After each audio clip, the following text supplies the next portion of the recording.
Since I was little, I didn't talk a lot about my family life. In all honesty, I was kind of embarrassed by it. Sure, a lot of people live with their grandparents, but I live with my grandparents because my mom is addicted to drugs and alcohol. I never realized the degree I kept that hidden to until my 8th grade year. From a child's point of view, I couldn't understand why my mom was never there. I certainly couldn't understand why so many lies were told to me by her. I'll be back soon, honey, and no, I'm not talking with those old friends again, were two of the lies I heard many times as a child. These lies shaped me into a reclusive child and made me realize people with dependency on drugs and alcohol aren't focused on other people's feelings. They want just one thing, that next top. In September of 2012, my grandparents decided they had dealt with enough of the lies and drama my mom's addiction brought with her. They went to this meeting called Nar-Anon, a place for family members of addicts.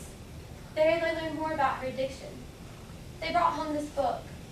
This book and the meetings that I finally did attend helped me to begin to understand why my mom acts like she does. As I've already stated, people with dependency on drugs and alcohol want just one thing, that next top. What if an addict used the 4-way test, though? The first question of the 4-way test, is it the truth, is a difficult one for an addict to ask themselves. As Robert Brottelling once said, every lie is 2 lies. The lie we tell others and the lie we tell ourselves to justify it. Daily, addicts lie. They lie to those around them, family, friends, strangers. They even lie to themselves.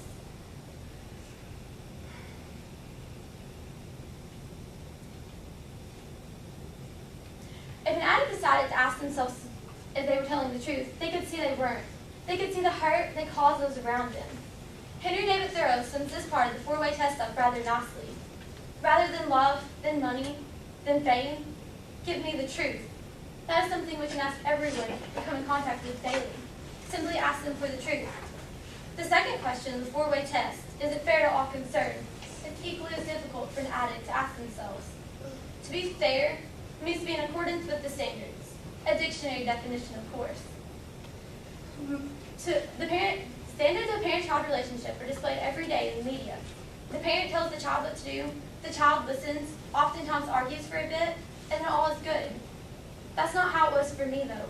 My mom wasn't concerned with being a good parent. To her, fair was going out and partying all week or weekend, and having my grandparents watch my sisters and me every day. That's not what fair meant to me, though. To be fair means you think of others. You treat them as you want to be treated. You use the golden rule. I had my mother complain to me one day because I, as a teenager, was able to go out and do more things than she was, even though she'd been at a friend's house all week. If addicts thought more of others than of their own pleasures, maybe they would stop their bad habits. The third question of the 4-way test is, will it build goodwill and better friendships? Watching my mom go from house to house made me realize those people weren't really her friends. She wasn't doing things to build better friendships. She was using those people to get her next top. What if an addict decided to make friends, though? True friends. From my experience with friends, I've learned that a friend will be there for you no matter what. My best friend has been there for me through thick and thin. If an addict decided to make friends, true friends, they could have someone there to hold their hand through the rough process of getting clean. The final question of the 4-way test is, will it be beneficial to all concerned? Putting yourself in danger isn't beneficial. Daily, addicts put themselves in danger. And the scary part is, when they're high, they can't see the dangers they present. When I lived with my mom, my sisters and I were neglected, both physically and emotionally. One of my sisters was like a feral child. She hadn't had the necessary love a child should get. Another sister had bruises on her, from where she was spanked harder than a child should have been. And my diet wasn't as it should have been. I was malnourished and had issues with my stomach. If my mom had asked herself, will it be beneficial to those concerned, when she got high, maybe these things wouldn't have happened.